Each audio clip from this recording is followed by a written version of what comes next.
Acho que agora foi.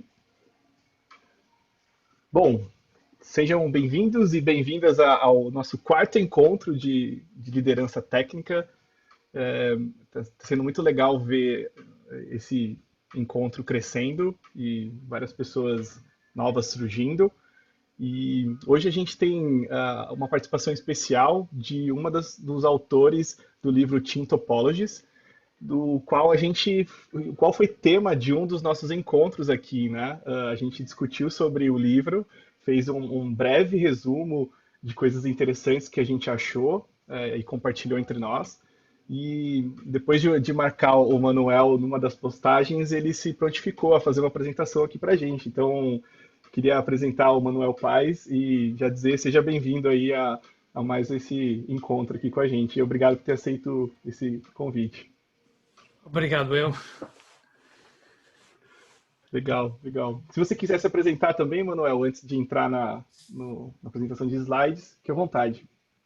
Sim, antes de mais, obrigado, Eduardo, por organizar estes encontros e, como você disse, quando vi o post no LinkedIn, fiquei bastante grato de ver o livro ser discutido também no Brasil, e nada, foi por isso achei que seria interessante também falarmos, não só vou dar a palestra, mas não só para isso, também para falarmos um bocadinho depois e perceber um bocadinho também se calhar de alguns das dificuldades ou desafios que vocês têm, ou que empresas diferentes têm no Brasil.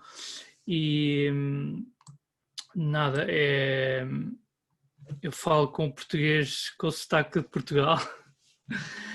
Vai ser estranho porque esta palestra tenho dado em inglês, eu vou tentar dar em português, mas é possível que eu misture inglês ou que vocês não entendam o meu português e eu passe para inglês, também é possível. Então não tenham problema de interromper se houver alguma coisa que não estão a entender, e depois acho que no fim teremos tempo para perguntas. E por isso, obrigado antes de mais por estarem aqui. Eu vou partilhar o ecrã, então, para dar início à palestra propriamente dita. Então, a ideia é falar um bocadinho sobre, neste momento em que estamos ainda no meio, esperamos mais perto do fim da pandemia, em que muitas empresas, muitas já tinham pessoas a trabalhar remotamente, mas agora isso foi bastante acentuado, e então tentar perceber ou dar algumas ideias de coisas que podemos fazer para melhorar sobretudo as relações entre várias equipas que agora estão remotamente e se calhar antes estavam normalmente no mesmo espaço físico e agora estão distribuídas. Eu gosto desta imagem porque para muitos, se calhar, é o ideal do trabalho remoto, seria isto, não é? Estamos ali ao pé de uma praia, um cenário paradisíaco. Na realidade, pelo menos para mim, é mais estar fechado em casa com dois miúdos pequenos, um de 3 anos e um de 5, e tentar que eles façam menos barulho e que me deixem conseguir trabalhar e falar com as pessoas remotamente também. Isso é mais a realidade, pelo menos para mim, e acho para muita gente. Então, o Eduardo falou que eu sou um dos autores do livro Team Topologies. Eu tenho o meu background em engenharia, software. Já tive vários tipos de funções, desde desenvolvedor ou programador, build manager, mais na parte de testes, liderança de equipas, etc. Também sou o DevOps Lead Editor para InfoQ, que existe também InfoQ Brasil, se calhar muitas pessoas também estão familiarizadas. E pronto, eu estou na parte internacional já há muitos anos, e pronto, um bocadinho o meu background é sobretudo, principalmente desde 2015, na parte de DevOps e Continuous Delivery, mas muitas vezes problemas que encontrava nos clientes que nos pediam ajuda com criar pipelines ou instalar certas ferramentas e as práticas, muitas vezes problemas tinham a ver com as equipas, com as interações ou a falta de interações entre equipas. E pronto, e daí veio o livro Team Topologies. Algumas das ideias que estão no Team Topologies, que alguns de vocês, imagino, discutiram no encontro prévio que o Eduardo falou, algumas das ideias em particular são bastante úteis para este ambiente de trabalho remotamente em que estamos. Quando falamos de trabalhar remotamente, estamos a falar de Zoom e Slack, certo? Temos as ferramentas e agora estamos todos a trabalhar remotamente. Com certeza muitos de vocês estão a abanar a cabeça ou a pensar, não, isso é a parte fácil, não é? Toda a gente que já esteve a trabalhar remotamente sabe que, pronto, obviamente precisamos de algumas ferramentas, quer seja Zoom ou outra ferramenta qualquer, Slack, Microsoft Teams, o que quer que usem. É um bocadinho a parte fácil é, pronto, usar as ferramentas. A parte difícil tem muito mais a ver com o resto. O que é o resto? É, por um lado, como é que nós conseguimos que as equipas e as pessoas nas equipas se continuem a sentir ou que se comecem a sentir com esta, como é que traduzimos, psychological safety, terem a segurança psicológica para poderem falar e contribuir e dar a sua opinião, quer dentro da equipa, quer entre equipas. E também tem muito a ver com definir quais são a nossa maneira de trabalhar, como é que nós vamos interagir neste ambiente em que estamos a trabalhar remotamente. Quando estamos no mesmo escritório, no mesmo espaço físico, também é preciso, não é? Mas acentua ainda mais a necessidade de percebermos quando é que as outras pessoas estão disponíveis, qual é a resposta que estamos à espera de outras equipas, estamos à espera que eles respondam imediatamente no Slack ou sabemos que eles só vão responder dali a um dia, quais são as expectativas, ter as expectativas corretas e também como é que nós comunicamos, se preferimos enviar e-mails ou quando é que vamos fazer uma video call. Sobretudo entre equipas diferentes é preciso ter essa clareza para as coisas funcionarem bem neste entorno remoto. E o que acontece é quando principalmente se já tínhamos alguma falta de clareza nas interações entre equipas e como é que elas devem interagir e quando, neste entorno remoto isso ainda é mais acentuado e quando estamos a falar, quase todas as empresas estão a fazer algum tipo de transformação, ou é transformação DevOps, ou digital, ou é Agile. Qualquer que seja essa transformação, neste ambiente remoto isso vai ser ainda mais difícil, se não formos intencionalmente clarificar como é que trabalhamos e como é que nos organizamos, porque cada vez começa a haver mais, porque nós já nem vemos as outras pessoas das outras equipas como víamos antes no mesmo escritório e agora não vemos as caras, não nos encontramos com elas na cozinha ou para fumar um cigarro, ou seja, essas interações não acontecem. E então há cada vez mais o risco da mentalidade de começar a aparecer de nós contra eles, em que eles são, em geral, as pessoas ou as equipas com quem não interagimos normalmente. É quase como o trabalho remoto pode ser quase uma força de fricção, de criar resistência à colaboração entre equipas. Se não fizermos nada para incentivar e para percebermos quando é que isso deve acontecer. Portanto, como eu disse, o livro aborda muitos temas e alguns deles em particular são importantes, que é o que eu vou falar hoje. Um dos aspectos são percebermos as dependências entre equipas, certo? Nós no livro falamos muito de reduzir dependências e tentar que as equipas estejam alinhadas com os value streams, com as áreas de negócio, talvez mais do que áreas de negócio, mesmo os streams, não sei agora traduzir, os fluxos de trabalho que são relevantes para o negócio. Alinhar as equipas com esses fluxos e depois tentar que elas sejam mais independentes possível. Mas isso não quer dizer que não haja dependências, há sempre dependências entre equipas. O que nós queremos é ter mais controle e visibilidade sobre essas dependências.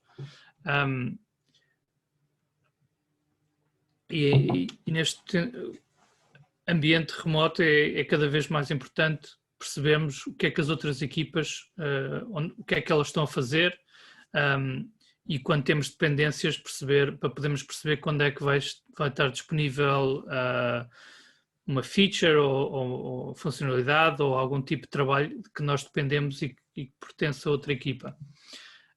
Uma das maneiras, das ideias que nós propomos no livro é que nós chamamos um Team API, ou seja, baseado na ideia de termos APIs para os nossos sistemas, que essencialmente definimos uma interface muito clara de como interagimos com esse sistema através da API, e estamos a aplicar a mesma ideia para as equipas, certo? Clarificar como é que nós esperamos que as interações e a comunicação entre as equipas seja feita. Na realidade, esta Team API precisamos, como cada equipa precisa promover e que nós estamos a explicar aqui no livro, continuamente evoluir este Team API e fazer a promoção junto das outras equipas para que elas percebam isto é um mecanismo para facilitar a comunicação e interação, para reduzir dúvidas e reduzir o esforço mental de nós percebermos quando é que devemos comunicar e para quê. O Team API é parecido, mas diferente do que muitas vezes fala num Team Agreement ou Team Charter, que é mais... a diferença principal é que muitas vezes as equipas têm um Team Agreement dentro da equipa em que elas decidem como é que nós vamos trabalhar, quais são os nossos princípios, qual é a nossa missão como equipa, o que é tudo, isso tudo é bastante útil e importante, mas o foco é interno à equipa, é pensar o que é que nós queremos como equipa. O Team API, a diferença é que nós estamos a focar nas outras equipas, estamos a focar como é que nós permitimos que as outras equipas tenham mais visibilidade sobre nós, como é que nós trabalhamos, como é que nós gostamos de interagir, como é que nós, quais são as nossas responsabilidades, etc. Então o tipo de informação que nós temos num Team API depende um bocadinho do tipo de equipa, mas quais são os artefactos que nós produzimos, se nós desenvolvemos código ou algum serviço, como é que fazemos controle de versões, teste, deployments, etc. Quais são as práticas e os princípios que nós adotamos como equipa, seja fazemos pair programming ou fazemos test-driven development ou o que quer que seja. Clarificamos tudo isso, portanto algumas destas coisas são as mesmas que encontraríamos num Team Agreement interno da equipa, mas agora estamos a expor isto para as outras equipas à nossa volta.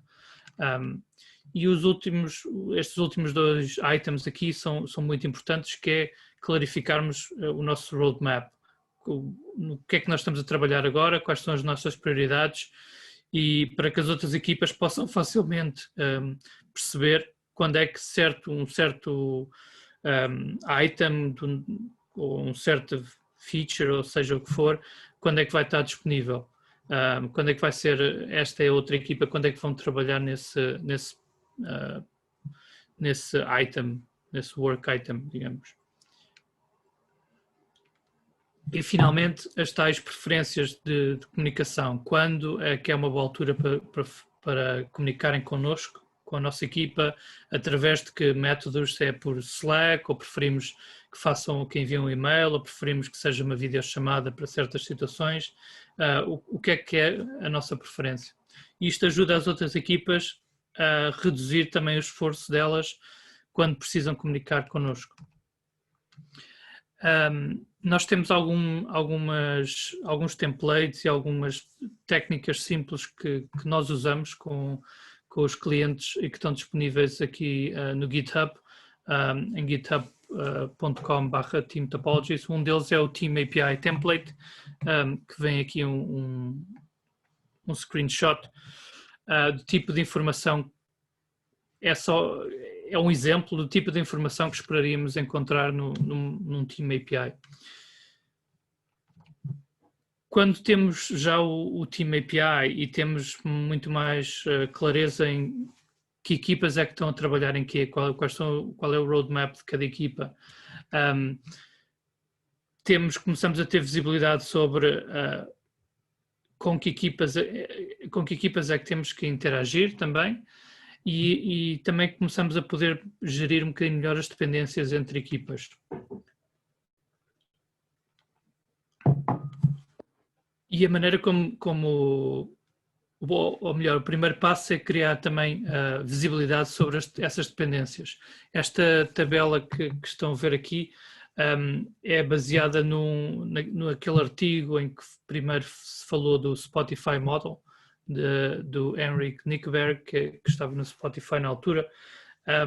Esse artigo, curiosamente, falava de muito mais coisas, para além da organização em matriz, basicamente, de Spotify. Falava em várias coisas. Uma delas era como é que eles fazem a gestão de dependências entre equipas. Não importa tanto qual é o artefacto, se é com uma tabela destas ou se é de outra maneira, mas o importante é nós termos uma ideia de que equipas é que têm dependências entre elas, seja de que tipo for, seja uma equipa de desenvolvimento que depende de uma equipa de operações ou de uma equipa de plataforma, ou seja o que for, ou uma equipa mobile. Termos alguma visibilidade, começamos a ter visibilidade sobre estes tipos de dependências e qual é o efeito dessas dependências. Se nos está a bloquear, por exemplo, se nós temos uma equipa de operações que faz os deployments para as equipas de desenvolvimento, isso é um bloqueio, certo? A equipa de desenvolvimento tem que parar, faz o código e testa, esperamos, o código e as features, e depois se tem que esperar pela equipa de operações fazer o deployment em produção. É uma dependência que é um bloqueio em termos do fluxo de trabalho e da entrega de valor para os nossos clientes. Outras dependências podem ser saudáveis, ou seja, não nos bloqueiam, não nos atrasam na nossa entrega de valor. Então começámos a ter esta noção de que dependências há entre equipas e se são saudáveis ou se é algo que nós devemos fazer algo, tentar reduzir ou melhorar.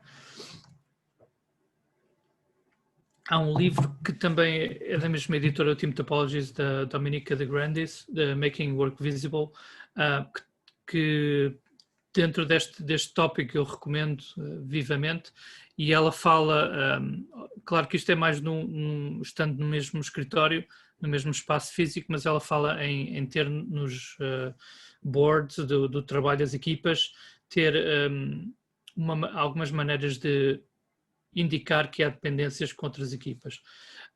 Mas pronto, o livro em geral é bastante fácil, é bastante acessível e tem muitas dicas importantes sobre como fazer com que o trabalho das várias equipas seja mais visível e o facto de muitas vezes os problemas de prioridades e das equipas estarem sempre, parece que estão sempre, como é que eu digo, sempre a correr atrás, estão sempre atrasadas com os deadlines, também tem muito a ver com o trabalho que lhes é pedido, que não é visível e que muitas vezes é minimizado, que muitas vezes é trabalho que que não tem visibilidade e não, do impacto depois sobre o outro tipo de trabalho que nós estamos à espera que dê valor aos nossos clientes. Mas pronto, voltando ao tema das dependências, então o que nós queremos é idealmente eliminar dependências que são bloqueantes, em que uma equipa tem que parar o que está a fazer porque depende de outra equipa fazer algo no fluxo de entrega de valor. Se vemos que há dependências em que estamos a retrasar uma equipa porque a outra equipa talvez não tenha capacidade suficiente para responder a todos os pedidos em tempo útil, como é que vamos mitigar essas dependências? E aquelas dependências que estão saudáveis, ou seja, não estão em geral fora do fluxo de entrega de valor, se calhar não precisamos fazer nada neste momento, precisamos de manter a visibilidade sobre essas dependências, quer para não se tornarem, para não passarem a ter um efeito negativo no futuro.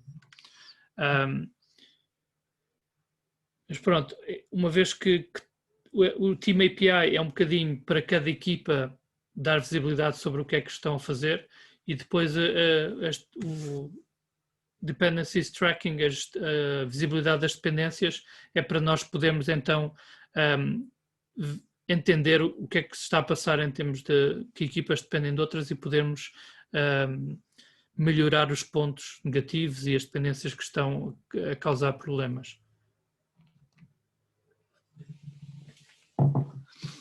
Outro ponto importante é as equipas perceberem e terem, mais uma vez, clareza quais são os domínios e as suas responsabilidades e as boundaries, as fronteiras entre o que é a responsabilidade de uma equipa e de outra. E para isso é importante nós entendermos também que há diferentes níveis de confiança em grupos de tamanhos diferentes. Há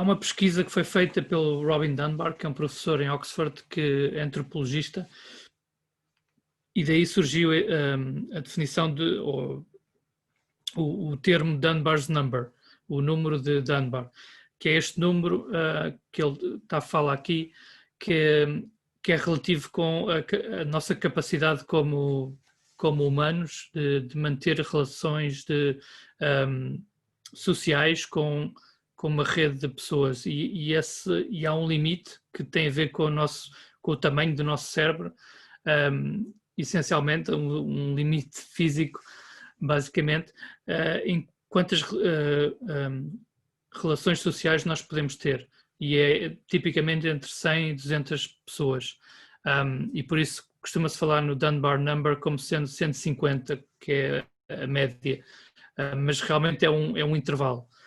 Mas há um limite do número de ligações que nós conseguimos manter na cabeça com algum significado. Ou seja, num entorno de trabalho, num ambiente de trabalho, isso quer dizer que provavelmente o número máximo de pessoas que eu consigo identificar, colegas que eu identifico e que eu sei o nome deles e sei em que equipa que eles trabalham e sei o que é que essa equipa faz, anda à volta deste número, ok? E o Robin Dunbar aplicou ou fez esta pesquisa também mesmo em redes sociais como Facebook, etc., e encontrou as mesmas conclusões, ou seja, alguém que tem 600 amigos no Facebook realmente só se relaciona regularmente ou de uma maneira significativa com 100 a 200. Mas pronto, no entorno de trabalho isto é interessante porque nos indica que há diferentes níveis de confiança, dependendo do grupo a que pertencemos. Há não só este número do 150, mas também há outros grupos, outros tamanhos de grupos importantes. Este screenshot é de um blog post do Ben Ford, que tem um perfil interessante porque ele é do Reino Unido e esteve tem um background militar, esteve muitos anos na parte militar e agora e depois passou para desenvolvimento de software. E ele fala que que ele viu também na parte militar estes tamanhos de grupos, ou seja, 8 é o que nós, 7 mais ou menos 2 é o que nós esperamos que seja o tamanho das equipas de desenvolvimento e operações. E depois há mais ou menos 30 a 50, há outro nível de confiança dentro desses grupos, e depois o tal número de 100, 150 até 200. O que é que isto quer dizer especificamente dentro de uma empresa? Que temos que estar alerta para os grupos que nós criamos dentro da empresa, os departamentos, as unidades, as equipas, obviamente, para perceber que não podemos esperar os mesmos níveis de confiança e de interação entre pessoas que estejam num grupo de 5, 50, 150, 500. Quando ultrapassamos estes números, estas fronteiras que o Dunbar fala, devemos esperar diferentes efeitos e diferentes regras ou sim, os efeitos que isso tem na maneira como as pessoas interagem. Nós temos um case study no livro da Autotrader, é uma empresa em Inglaterra, no Reino Unido, que eles fizeram uma transformação digital já há vários anos, porque o que eles costumavam fazer era estas revistas com notícias de automóveis e de preços de automóveis e etc. Então eles, quando passaram a digital e alteraram o seu modelo de negócio também, fizeram algo muito interessante a nível de equipas e de áreas de negócio, que foi identificar primeiro quais eram realmente os value streams deles a nível de negócio, e depois para cada value stream que vocês veem aqui, colocaram todas as equipas relacionadas no mesmo andar deste edifício. O que é que eles queriam fazer com isto? É, pensando nos tais limites de Dunbar, promover que as equipas que estão a trabalhar na mesma área de negócio, por exemplo, car leasing ou venda de carros comerciais e venda de carros privados, eram os domínios ou são os domínios de negócio deles principais, permitir que equipas que estão relacionadas, por exemplo, equipas de software, mas também equipas de marketing, equipas de vendas, seja o que for, estavam no mesmo espaço físico, estavam no mesmo andar, e isso promoveu as interações mais frequentes, por exemplo, entre marketing e equipas de software, dentro da parte de tecnologia, entre as equipas que faziam mais desenvolvimento, equipas mais de suporte e de operações, e isso permitiu que as interações necessárias fossem acontecendo mais facilmente. Inclusivamente equipas de marketing começaram a usar Kanban board, porque viam as equipas de software e falaram com eles e perceberam porque é que era útil, e também a nível do negócio, quando havia dúvidas, era muito mais fácil as equipas interagirem. Agora que estamos num ambiente remoto, como é que este exemplo se aplica, certo? Nós podemos pensar, aqui estou a dar o exemplo do Slack, mas seja qual for a ferramenta de chat, se nós simplesmente estamos a usar a ferramenta sem pensar como é que estruturamos, e se tivermos um Slack, imaginemos que estamos numa empresa mesmo que sejam 300 pessoas, 500 pessoas, milhares de pessoas na empresa, se temos um Slack gigante para toda a gente, isto vai criar muito ruído, vai criar muita dificuldade das pessoas primeiro sentirem que fazem parte de um grupo, porque vão estar expostas a N canais e N pessoas que elas não conhecem, que não sabem, não têm aquele relacionamento, não está dentro da sua rede social das tais 100, 150 pessoas, e cria muito ruído também e falta de clareza em como é que eu vou comunicar com as equipas.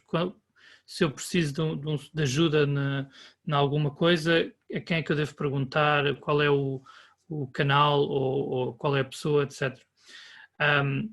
É como se tivéssemos um open space enorme em que estão centenas ou milhares de pessoas e as pessoas como se pudessem levantar e gritar o seu pedido porque não sabem, ou a sua pergunta porque não sabem com quem é que têm que falar, certo? Nós não esperamos que isso aconteça num espaço físico e então num espaço virtual também temos de ter cuidado para que isso não aconteça também. Então talvez uma ideia que poderia ser mais útil seria termos vários Slacks em que cada Slack está restringido ao número de Dunbar, até 100, 150 pessoas. Idealmente isso está alinhado com as áreas de negócio, como no exemplo da AutoTrader, e cada área de negócio tem o seu próprio Slack, por exemplo. Estamos a impor uma restrição propositadamente para facilitar a comunicação dentro de cada um destes Slacks. E no exemplo da AutoTrader, poderia ser eventualmente então ter um Slack para cada área de negócio principal que eles identificaram, tal como eles tinham organizado por os vários andares no edifício. Depois, dentro de cada Slack, também importa pensarmos o que é que faz sentido em termos de organização de espaços dentro do Slack, de vários canais. Isto é um exemplo apenas, mas focado em, ok, precisamos clarificar que equipas existem, que espaço é que existem para as equipas interagir. Aqui estou a usar a terminologia do livro, portanto, Enabling Teams, Platform Teams, Streamline Teams. Obviamente esperamos que cada equipa, por exemplo, Stream Team 1, 2, 3, cada equipa tenha o seu próprio espaço, o seu canal para interagirem regularmente, todos os dias, normalmente. Mas depois haver também espaço para diferentes equipas interagirem. Obviamente, se for essa a maneira como elas querem interagir. Mas imaginemos que uma equipa Stream Team 1 está a colaborar com uma equipa de plataforma num serviço de monitorização. Estão a criar o serviço ou a fazer alterações ao serviço e estão a colaborar para perceber o que é necessário. Fará sentido ter um canal para essa interação, que se calhar é um canal temporário, enquanto a interação está a decorrer, mas estamos explicitamente a pensar como é que nós promovemos as interações corretas entre equipas. Outros exemplos, temos equipas que estão a dar suporte a certos serviços, também faz sentido ter canais de suporte por serviço, por exemplo, aqui um serviço de logging, um serviço de gestão de ambientes, seja o que for, clarificamos e torna muito mais fácil para qualquer pessoa que está neste Slack perceber, ok, se eu tenho um problema com o serviço de logging, provavelmente neste canal de suporte é onde eu vou colocar a minha questão ou o problema que estou a ter. Obviamente também usando as Team APIs, mas se os canais e os espaços dentro do Slack ou Microsoft Teams, ou seja o que for que usamos, ou se esses canais e as estruturas já nos dá indicações de onde e como interagir, isso facilita muito a comunicação, sobretudo remotamente. E é isso que está aqui neste slide. Temos algumas convenções e explicitamente pensarmos como é que estruturamos os nossos espaços de comunicação chat e virtual. Ajuda a aumentar e a facilitar a descoberta de com quem temos que comunicar e onde. E de certa forma isso reduz também o esforço cognitivo de perceber como é que tipo de comunicações precisamos de ter. Outro aspecto também importante, eu já falei muito de interações entre equipas, e essas interações devem ser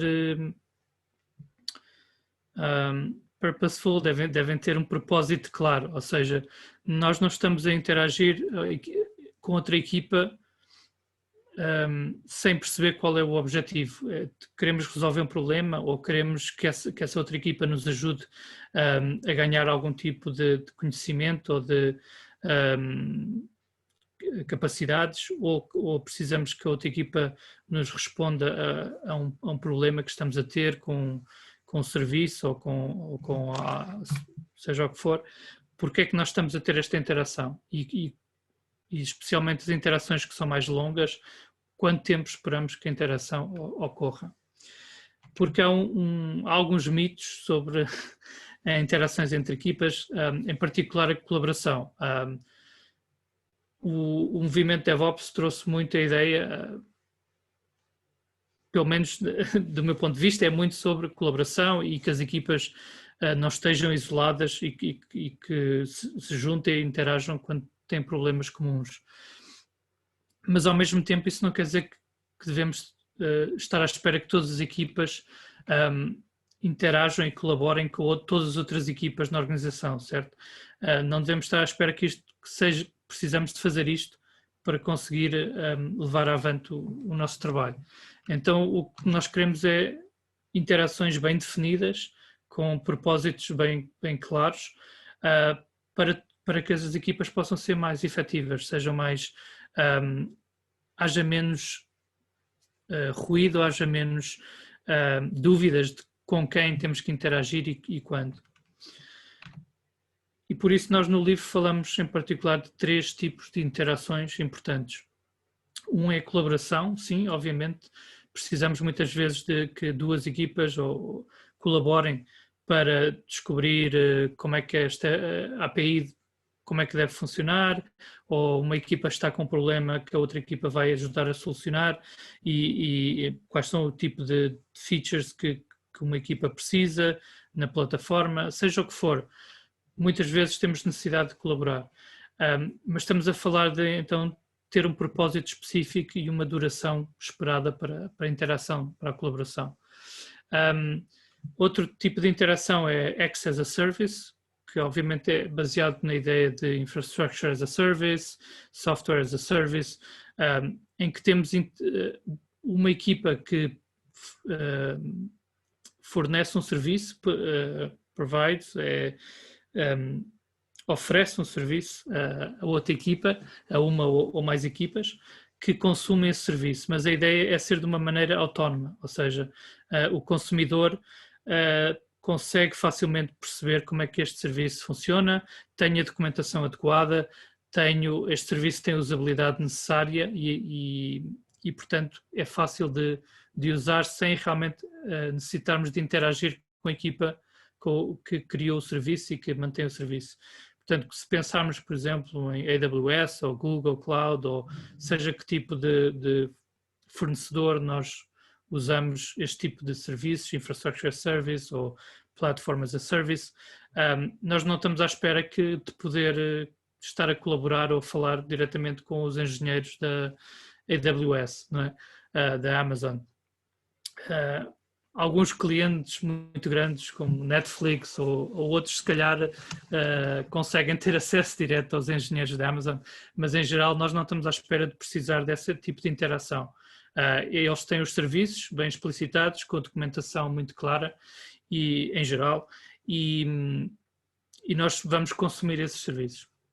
E finalmente, o terceiro tipo de interação é facilitating, agora não estou a ver a palavra em português, mas facilitar conhecimento, ou seja, uma equipa que tipicamente tem mais conhecimento em algum domínio, seja o que for, seja automatização, seja infraestrutura, cloud, ou seja o que for, uma equipa está a ajudar outra a ganhar esse conhecimento. Uma outra equipa que está mais atrasada nessa área e, portanto, mais uma vez temos que ter um propósito claro, não só algo muito genérico do género a outra equipa vai nos ajudar a perceber infraestrutura as code.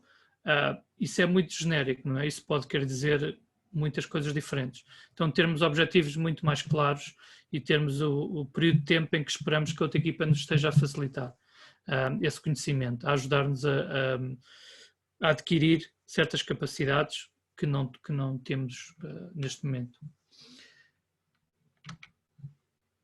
Uma vez quando temos os tipos de equipas, que eu não falei muito hoje, porque também não podemos falar tudo, mas talvez já tenham, no outro encontro anterior, talvez tenha sido falado mais em detalhe. Se nós sabemos que equipas é que temos e que interações estão a acontecer neste momento, podemos ter este tipo de fotografia, de snapshot do que é que estamos a fazer. Como é que as equipas se estão a relacionar neste momento ou no curto prazo, para percebermos o que é que estamos a tentar fazer. Ou seja, aqui isto é só um exemplo, isto não é um modelo como o Spotify Model. Não é algo estático, que nós esperamos que seja sempre assim. É neste momento, como neste exemplo, temos duas equipas streamlined, uma delas está a colaborar com uma equipa Complicated Subsystem, porque precisam de resolver ou adicionar alguma funcionalidade ao Complicated Subsystem, por exemplo. Temos uma Enabling Team que está a facilitar algum tipo de conhecimento a uma das Streamline Teams. Portanto, temos uma ideia muito mais clara do que é que está a acontecer agora, que tipo de interações é que estão a acontecer e porquê. E temos também uma plataforma que oferecerá alguns serviços que são usados neste tipo de X as a Service, uma interação X as a Service. Não importa neste momento tanto os detalhes deste diagrama em particular, mas para dizer que podemos começar a ter uma ideia de como é que vamos evoluir, ou seja, se identificamos que há certos domínios de conhecimento que as equipas não têm, precisam de adquirir, ou há certos serviços que seriam úteis na plataforma, como é que nós vamos conseguir implementá-los ou oferecer essas capacidades. Voltando ao Team API, que eu falei anteriormente, uma das coisas que pode estar no Team API são para cada equipa, quais são as interações que estamos a ter neste momento. Aqui neste template tem um exemplo em que poderíamos ter, por exemplo, uma equipa, algo como isto, em que colocamos no Team API, estamos a dizer, neste momento estamos a ser no modo de facilitating, estamos a interagir com uma equipa de automatização de testes que nos está a ajudar a entender como fazer a automatização de testes e gestão de dados de teste para iOS, por exemplo, aplicações móveis de Apple. E temos uma duração esperada, 2 meses, um dia por semana, em que vamos estar as duas equipas juntas, ou algumas das pessoas dessas equipas juntas, para haver essa transmissão desse conhecimento. E ao mesmo tempo estamos a colaborar com uma equipa de plataforma, de serviços de monitorização e telemetria, para perceber melhor como é que conseguimos informação, dados sobre a utilização do nosso produto ou do nosso serviço. Durante 3 semanas, 2 horas por dia, uma coisa mais regular. Seja o que for, estamos a adicionar muito mais informação sobre o que é que está a acontecer agora, quais são as interações com outras equipas que estão a acontecer e porquê, e até quando são esperadas. Quando as interações quando não conseguimos o objetivo da interação ou se demorou muito mais tempo do que estávamos à espera, ou houve qualquer outro tipo de problema, nós usamos isso então como uma espécie de mecanismo sensorial para usarmos essa informação, esses problemas que aconteceram, para evoluirmos. Por exemplo, aqui neste exemplo, se nós estávamos a interagir com uma equipa de automatização de testes e o que nós queríamos realmente era começar a ter testes nos nossos pipelines, e o que eles nos estão o que eles nos estão a ensinar e nos estão a ajudar são outras coisas, tem a ver com automatização, com gestão de dados de teste, e não era isso que nós estávamos à espera de aprender. Esse problema na interação vai-nos servir para perceber, ok, nós se calhar precisamos de outro tipo de interação antes de antes deste que estava a acontecer agora. Ou, por exemplo, estamos a colaborar com a plataforma, com a equipa de plataforma e, ok, afinal estivemos só 2 semanas e achamos que está tudo ok, nós já sabemos quais são as features e quais são os dados, etc. E depois, quando tentamos usar o serviço que a equipa de plataforma criou, não tem nada a ver com aquilo que nós estávamos à espera. Então, provavelmente, nós devíamos ter colaborado durante mais tempo do que aquilo que fizemos. Porque é que essa colaboração não resultou no serviço que nós estávamos à espera?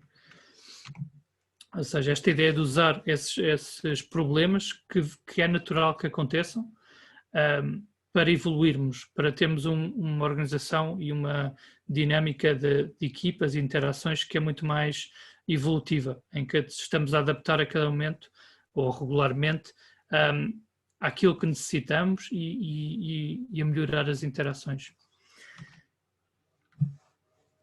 Tentamos também, ou queremos clarificar a comunicação, isto foi algo que eu já disse antes, quais são os canais de comunicação preferidos e os propósitos também de vários canais, especialmente para equipas de plataforma ou equipas que dão suporte a outras equipas ou que oferecem serviço a outras equipas. Tipicamente, este é outro template que está no GitHub para equipas de plataforma, mais especificamente. Clarificar não só quais são os serviços que nós oferecemos e onde é que está a documentação e qual é o status desses serviços, mas também se nós temos vários canais de comunicação, por exemplo, temos Slack e temos e-mail e temos chamadas por telefone, como é que nós, como uma equipa que oferece serviços, como é que queremos ser contactados?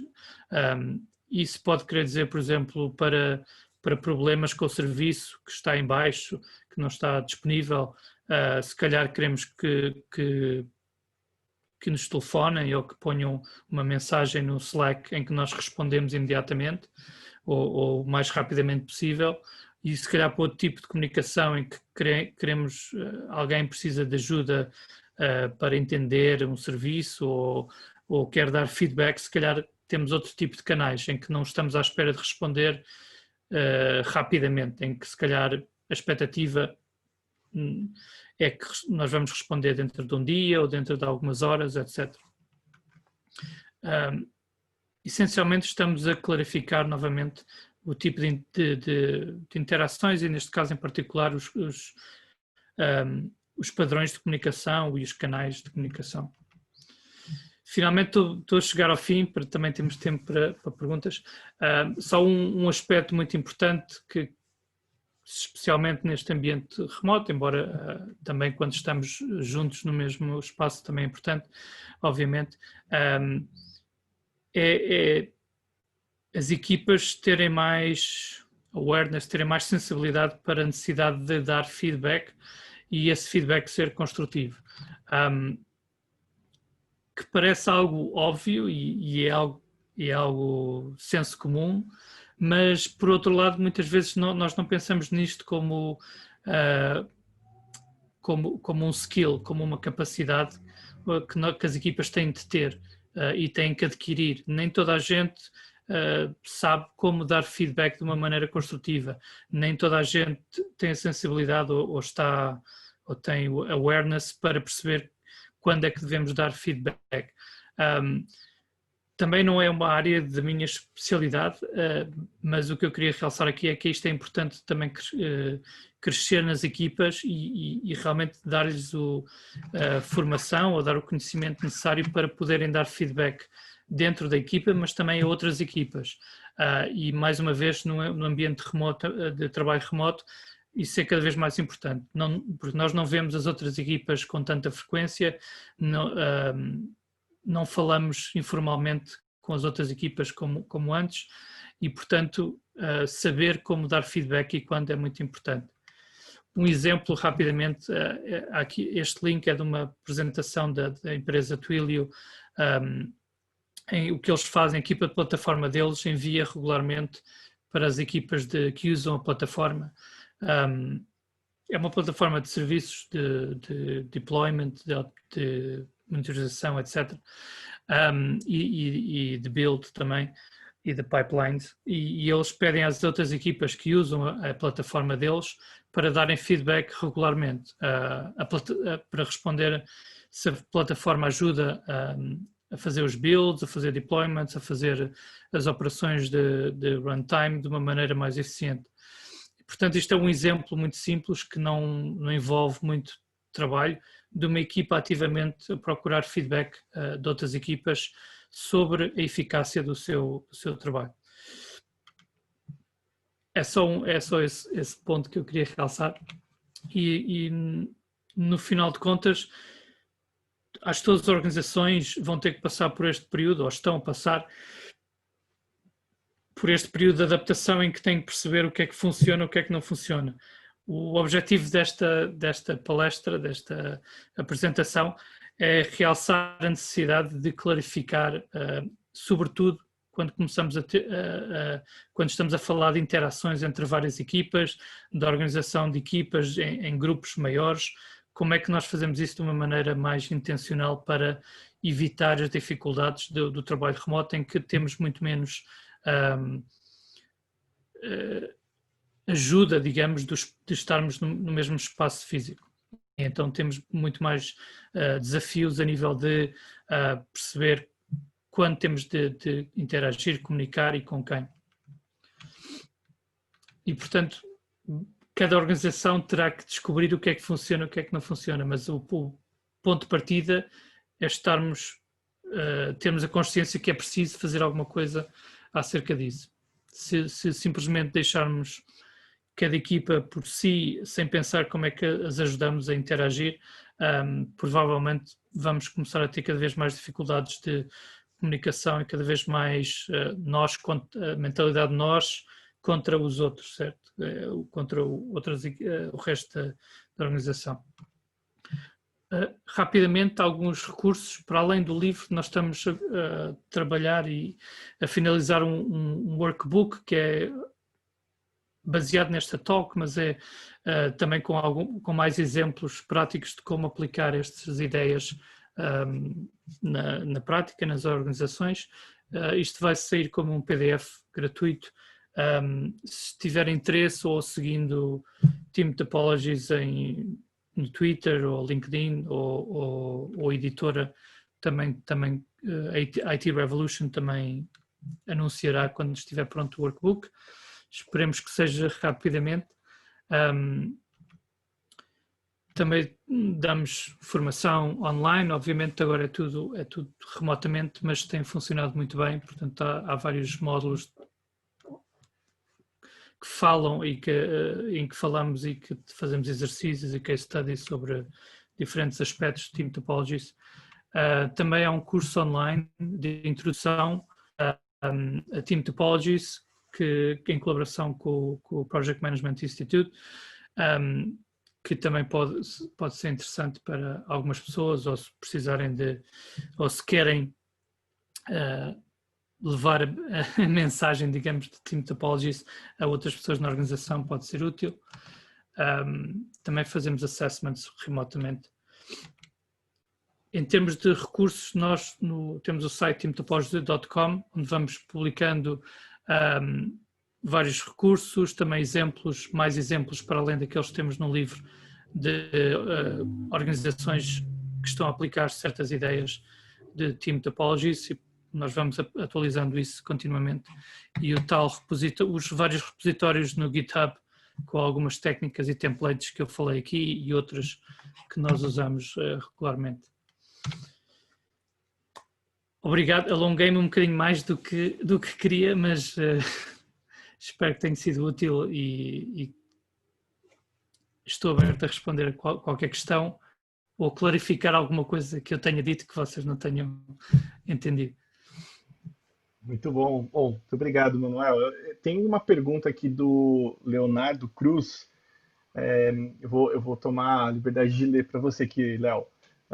A partir de qual tamanho de equipe, número de times, a elaboração da Team API, Team Topologies em geral, se mostra vantajosa?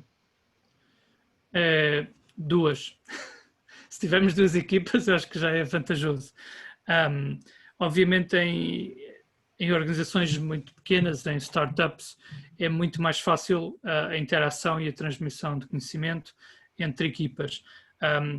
Mas o Team API, acho que a partir do momento em que temos mais do que uma equipa, é útil, porque ajuda também a clarificar para a própria equipa como é que nós gostamos de trabalhar, quais são os nossos princípios, onde é que está, qual é o nosso roadmap, e ao mesmo tempo, se podemos expor essa informação às outras equipas, eu acho que isso é útil. Mas obviamente, quanto maior for a organização e o número de equipas, mais importante se torna. Eu acho que hoje em dia, e é o tema desta apresentação, se estamos a trabalhar sobretudo remotamente, em que a maior parte das equipas não estão no mesmo espaço físico, seja qual for o número de equipas, acho que é importante o Team API, que obviamente tem que estar disponível e aberto para qualquer pessoa na organização poder ver. Legal, legal. Se vocês tiverem qualquer outra pergunta, podem mandar aqui no chat, eu vou fazendo essa intermediação entre as perguntas. Ou se tiverem alguma, quiserem também abrir o microfone e falarem, fiquem à vontade. Eu tenho. Estão me ouvindo, pessoal? Sim. Bom, primeiro, Eduardo, obrigado pela oportunidade que você criou aí pra gente. Fantástico. Segundo, obrigado ao Manuel por participar e procurar a gente aí. Eu tenho até o livrinho aqui já. Eu não paguei, não paguei nada ao Elite, ele promoveu isso. E o que eu queria perguntar, Manuel, é o seguinte. Eu tenho uma equipe que dá mais ou menos umas 30 e poucas a 40 pessoas. E a gente tem as divisões dos times e eles são muito parecidos com o que você chama do Stream Aligned. Sim. Mas eu sinto a falta de um time parecido ali com o Enabling Team que vocês contextualizaram ali. Eu não consigo, no meu ver ali, reorganizar os nossos times para conseguir montar um enabling team que tenha só essa característica, que tenha só esse objetivo, porque isso, de certa forma, é tirar recurso de Stream Aligned. Stream Aligned é o time de resultado, é o time que entrega. Então, eu tenho ainda uma mentalidade ali na gestão da empresa que, não, peraí, você vai tirar alguém que vai entregar features? Não. Então, eu estou tentando achar um meio termo em construir um enabling team com pessoas do Stream Aligned, mas que não é um time fixo. Essas pessoas são do Stream Aligned, mas para um problema específico, para alguma coisa que eu preciso trabalhar em conjunto, eu trago essas pessoas do Stream Aligned Teams e monto o Enabling Team temporal, vamos colocar assim, para aquele problema. E isso recorrentemente para todos os problemas que eu precisar nessa escala. Você vê isso como... Você já viu isso ou você vê isso como uma possibilidade real para a estruturação dos times? Sim, sim. Os Enabling Teams... Primeiro, acho que é normal o que estás a dizer e muitas vezes é difícil sobretudo para as pessoas que estão a fazer gestão das equipas, entender porque é que nós estamos a criar enabling teams em que estamos a colocar alguém que normalmente são especialistas em alguma área e não estão a fazer o trabalho de entrega, de delivery, e estão a ajudar os outros.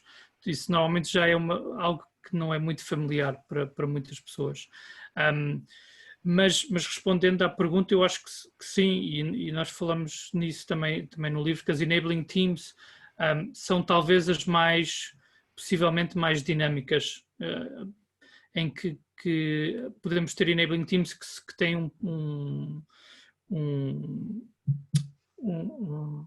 com uma duração bastante curta.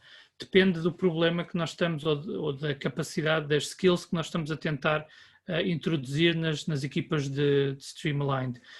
Portanto, se nós identificamos algo muito específico em que, por exemplo, precisamos de ajuda com automatização de testes para mobile, por exemplo, e algumas equipas já fizeram isso, algumas equipas de Streamline já fizeram isso com sucesso. Podemos possivelmente criar uma enabling team temporária de 2 meses ou 3 meses com 2 pessoas ou 3 pessoas que sabem que vão durante esse período ajudar as outras equipas Streamline a ganhar esse conhecimento que lhes falta, porque são equipas mais júnior ou porque nunca trabalharam com mobile, seja por que motivo for. Uma vez que identificamos uma necessidade, a maneira como criamos Enabling Teams pode ter várias formas. Nós já vimos equipas de Enabling a longo prazo, que normalmente têm um domínio mais abrangente, em que, por exemplo, equipas relacionadas com UX, com Usability, User Experience, poderemos ter uma equipa que é mais ou menos permanente, em que estão regularmente a ajudar as equipas a perceber o que é usabilidade, porque é que temos que nos preocupar com certos aspectos das nossas aplicações, e pode haver outras que são muito mais short-lived, têm uma duração muito mais curta, porque estão a ajudar com um problema que esperamos que em 2 meses, ou seja o que for, vai estar resolvido. Portanto, essa dinâmica é possível. O que recomendo, quando ainda nunca houve um Enabling Team, é começar só com 2 pessoas e fazer isso, ou seja, uma equipa muito pequena e ter uma duração também estabelecida. Olha, vamos fazer uma prova aqui durante 2 meses ou 3 meses em que estas 2 pessoas vão estar a ajudar outras equipas.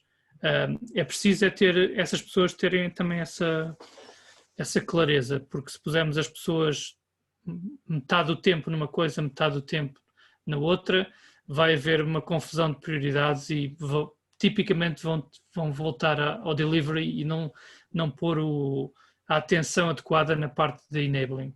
E, portanto, acho que isso é o importante. Mas pode-se começar só com uma equipa pequena, porque, no fundo, o que estamos a fazer é também provar que esse padrão funciona e que dá valor. Perfeito, obrigado. Esse último comentário seu é o que me dá medo um pouquinho do pessoal no dia a dia vai indo pro delivery e vai esquecendo o enabling, mas tem que ficar muito claro isso. Perfeito, sim, muito obrigado. E também, obviamente, as pessoas que vão para a Enabling Team têm que ter o conhecimento, o domínio, mas também têm que ter a abertura para facilitar o conhecimento, têm que ter pelo menos interesse em ensinar de uma forma construtiva, não é? Não é chegar à outra equipa, olha, faz isto e já está. Não, a pessoa tem que pensar como é que eu vou passar o conhecimento que eu tenho para a outra equipa poder depois ser mais suficiente, autossuficiente. Não é para eu chegar e ajudar a resolver coisas específicas, a fazer o trabalho da equipa. Eu chego tenho que pensar como é que se vou fazer pairing em alguns exemplos, se vou fazer uma formação, se vou fazer... Pronto, tem que ter essa disponibilidade para trabalhar desse modo que é diferente do modo entrega de criação de produto. Sim, perfeito. Obrigado. Muito bom. Tem mais uma pergunta aqui no chat. Eu só vou colocar um limite aqui de horário, até porque o Manuel, pelo que eu sei, está 5 horas à frente da gente, então até para a gente não sobrecarregá-lo aí com o time zone, né?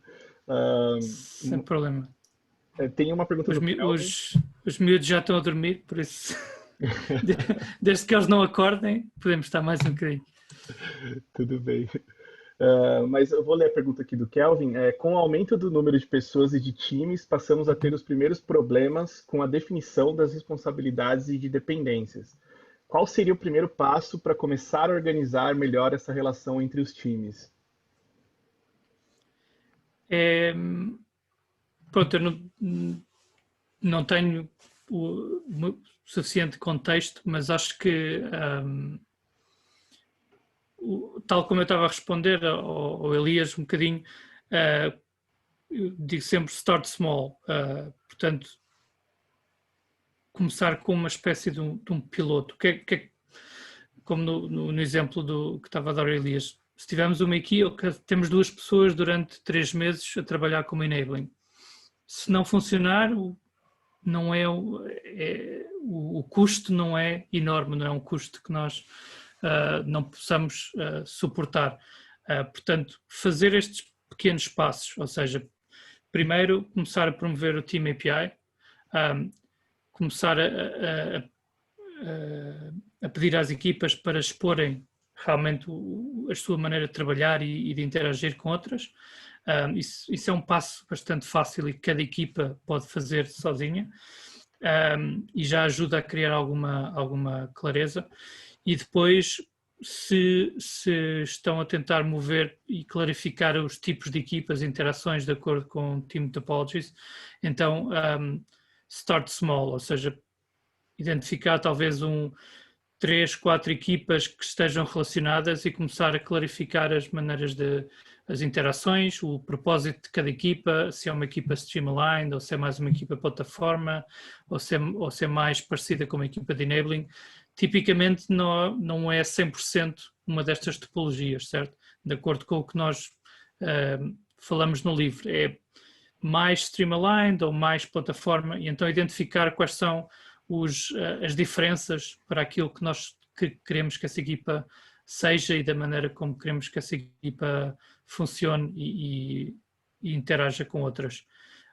Portanto, eu diria isso, começar a identificar, mesmo que já tenham muitos times, muitas equipas, pegarem em 3 ou 4 ou 5 no máximo, que estejam relacionadas e começar a clarificar com essas equipas o que é que falta para sermos mais uma equipa de plataforma moderna, ou o que é que falta para termos ownership ou termos end-to-end do nosso serviço, e começar por aí. E depois, à medida que isso for sendo introduzido na organização e sendo promovido na organização, depois acaba por ser mais fácil as outras equipas também começarem a adotar esses comportamentos e interações.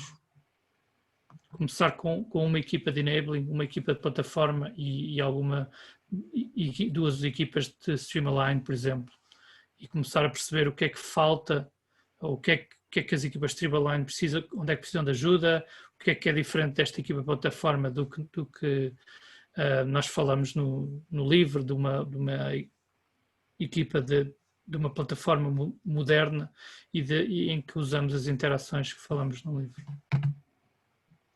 Muito bom. Tem mais uma aqui do Elvis Lima. No livro, fala-se bastante sobre cognitive load. Quais são as principais formas de identificar o nível de carga de um time? Eu vou abrir aqui, acho que ainda estou a fazer share, certo? Sim. Nós temos aqui um template também para um assessment Team Cognitive Load. Qual é a ideia deste Team Cognitive Load Assessment? Que eu posso também colocar aqui no chat. No fundo, isto é só um link para um Google Form. O que nós queremos fazer, ou queremos é ter uma ideia do cognitive load das várias equipas, perceber quais são as áreas em que eles têm dificuldade, e que são tipicamente as áreas que estão a causar stress na equipa, estão a causar ansiedade e fazem com que as equipas não consigam ser tão eficientes como gostariam. E, portanto, esses problemas podem ser a vários níveis, pode ser porque não temos conhecimento de como fazer os testes, ou não nos sentimos confortáveis em fazer o on-call, a resposta, não sei como é que dizem, qual é o termo que vocês usam, mas basicamente dar o suporte da produção aos nossos serviços, que nós estamos à espera que uma equipa streamline faça, e portanto podemos ter um conjunto de perguntas, como está aqui neste exemplo, que nos ajudam a a entender para cada equipa quais são o tipo de problemas que eles têm hoje e quais são as capacidades que lhes faltam ou serviços que seriam úteis para esta equipa reduzir o seu cognitive load, reduzir a quantidade de conhecimento e de áreas diferentes que eles têm que entender para poder fazer o seu trabalho de uma forma mais eficiente. Isto é só um exemplo porque para cada organização pode haver perguntas específicas e haverá perguntas específicas para as vossas equipas, do tipo de coisas que podem estar a influenciar o cognitive load. Nós aqui neste exemplo pusemos uma pergunta, por exemplo, imaginemos que estamos numa empresa que trabalha na indústria de saúde, que tem regulações e tem regulamentos e tem leis muito específicas. Talvez as equipas que estão a criar produtos nesta área de saúde precisam ter algum conhecimento dessas leis e desses regulamentos. Mas seja o que for, que seja mais específico do negócio da empresa, que as equipas têm que perceber, podemos incluir neste assessment. Portanto, tem sempre que ser algo que podem usar este exemplo como ponto de partida, mas tem que ser sempre adaptado à realidade da vossa organização e fazer as perguntas que no fundo são também um ponto de partida só. Aqui temos uma classificação de 1 a 5, mas é só para nos dar uma ideia de quais são as áreas problemáticas. O número em si não é tão importante, é percebermos, ok, esta equipa parece que tem algumas dificuldades com estar on call, dar suporte à produção, ou tem algumas dificuldades com fazer deployment e usar deployment pipelines, ou seja o que for. Usamos isto para iniciar conversas também, para perceber onde é que está o cognitive load em excesso, não é? O que é que falta a esta equipa para conseguirem gerir de uma maneira mais eficiente o seu trabalho e entenderem melhor o software ou os serviços que são responsáveis. Muito bom. E a gente pode fazer podemos fazer uma última aqui, Manuel, só para a gente encerrar? Força, sim. Do Leonardo Cruz, a pergunta é se a empresa desenvolvendo uma plataforma digital, está desenvolvendo, né, uma plataforma digital, os times que trabalham no desenvolvimento dessa plataforma são stream-aligned ou platform teams?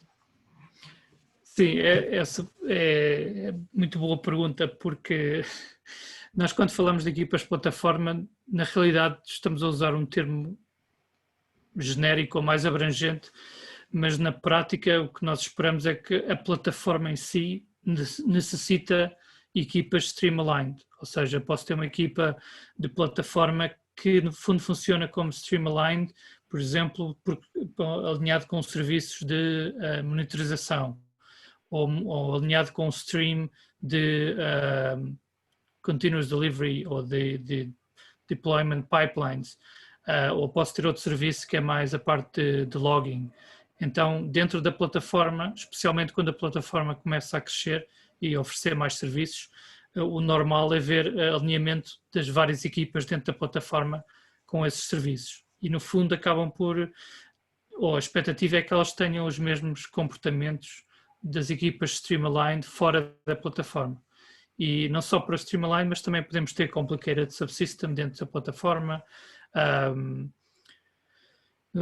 Estava-me a tentar lembrar de algum exemplo, houve um exemplo recentemente, mas que agora não me estou a lembrar, mas dentro da plataforma podemos ter complicated subsystem também, podemos ter enabling teams dentro da plataforma, por exemplo, tipicamente um dos problemas de equipas de plataforma é que falta capacidades de gestão de produto, de product management, saber priorizar, saber entender as necessidades das equipas internas na organização que vão usar a plataforma, saber definir user personas, por exemplo, perceber quem são os nossos clientes, embora sejam internos, e também às vezes alguns skills que faltam em termos de como é que transmitimos o conhecimento, como é que fazemos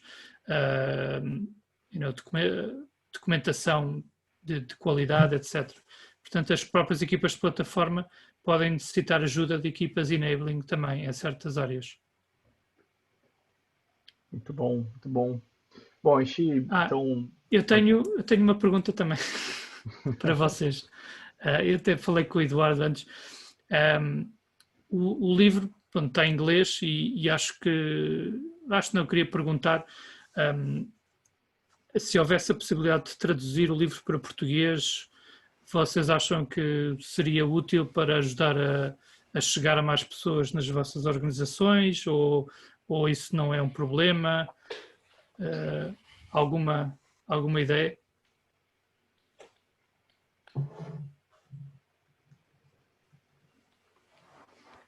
Não? Assim, eu cheguei a comprar o livro físico mesmo, né? E Sim. eu não acredito que seja um grande problema a língua. Eu acho que talvez o acesso ainda é um pouco difícil, porque, por exemplo, eu comprei ele físico, demorou quase 2 meses para chegar, porque teve que vir de fora lá da Amazon, né? Sim. E tem muita gente que ainda é igual eu, que gosta do livro físico, Eu da também. folha, do papel. Então, mas eu não acho que seja um problema grande a língua, minha opinião. Manuel, obrigado primeiramente, tá, pela palestra. Também concordo com o Elias, que não é um grande problema, até pelo público-alvo. Né? E agora, sim, uma ideia, eu acho que pode dar muito mais resultado, são iniciativas como essa, de estar junto com a comunidade, estar junto com pessoas aqui do Brasil. Eu acho que o custo é menor e o resultado é maior. Sim, ok. Não, isso é bom feedback para mim, porque pronto, a tradução do livro depende de alguns fatores, é preciso que haja uma editora interessada em traduzir, mas pronto. A pergunta era sobre isso, se seria um obstáculo a chegar a mais gente, as ideias do livro por estar só em inglês, mas então é um bom feedback. Eu também falei com um dos editores da InfoQ no Brasil, e ele disse-me que seria interessante ter mais conteúdo em português, talvez. Nós de vez em quando escrevemos artigos e tem sido sempre em inglês, e talvez fazer também, ou no LinkedIn, ou seja onde for, coisas mais focadas em português, para o Brasil, também para Portugal, que ainda não fiz nada em português. Ok, obrigado. Legal, muito bom. Bom, acho que a gente então encerra mais um encontro nosso aqui. Mais uma vez agradecer o Manuel pela disposição, principalmente eu acho que até pelo horário, né, que a gente está conta do time zone. Então, mais uma vez agradecendo duplamente aqui pela sua participação. Obrigado a todos vocês também que mandaram perguntas, se interessaram em participar desse nosso quarto encontro. Eu vou depois preparar algumas referências que o Manuel trouxe aqui e que eu tenho no chat aqui para salvo e mandar para vocês por e-mail. O mesmo e-mail que vocês se cadastraram, né, por esse evento, eu vou fazer um resuminho e mandar para vocês. E essa conversa está sendo gravada também, eu vou disponibilizar no YouTube. Também vou mandar lá no e-mail o link para vocês poderem assistir ou passar para mais pessoas. Enfim, obrigado e espero ver vocês nos próximos encontros aí. Obrigado.